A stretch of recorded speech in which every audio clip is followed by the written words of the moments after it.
સુરતના નાના વરાછા ઢાળ પાસે ટ્રાવેલ્સની બસના લીધે સર્જાયેલા ટ્રાફિકને હટાવવા ગયેલા પોલીસ કમિશનરના પીએ એવા હેડ કોન્સ્ટેબલ ઉપર લક્ઝરી બસમાંથી ઉતરેલા બે વ્યક્તિ અને ભાજપના ખેસવાળી કારમાં આવેલા લોકોએ ઝપાઝપી કરી હતી. હાથમાં પહેરવાના હથિયાર વડે હુમલો કરતા હેડ કોન્સ્ટેબલે નાકમાં ફ્રેક્ચર થયું હતું. તો બનાવ અંગે કાપોદ્રા પોલીસે ગુનો નોંધી તપાસ કરતા કતારગામનો કાર ચાલક ઘર બંધ કરી ફરાર થઈ ગયો હતો. જ્યારે ઘટના બની ત્યારબાદ કાર ચાલક બિંદાસ એક પાનના ગલ્લે ગયો હતો અને ત્યાં તેણે સિગરેટ ફૂંકી હતી.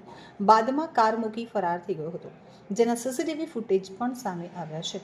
હાલ કાપોદ્રા પોલીસે કાર કબજે કરી વધુ કાર્યવાહી હાથ ધરી છે, જ્યારે આ કારની અંદર ભાજપનો ખેસ પણ મળી આવ્યો છે.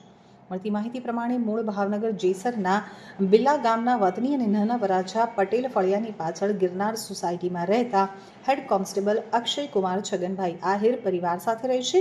અક્ષયકુમાર પોલીસ કમિશનરના પીએ તરીકે ફરજ બજાવે છે.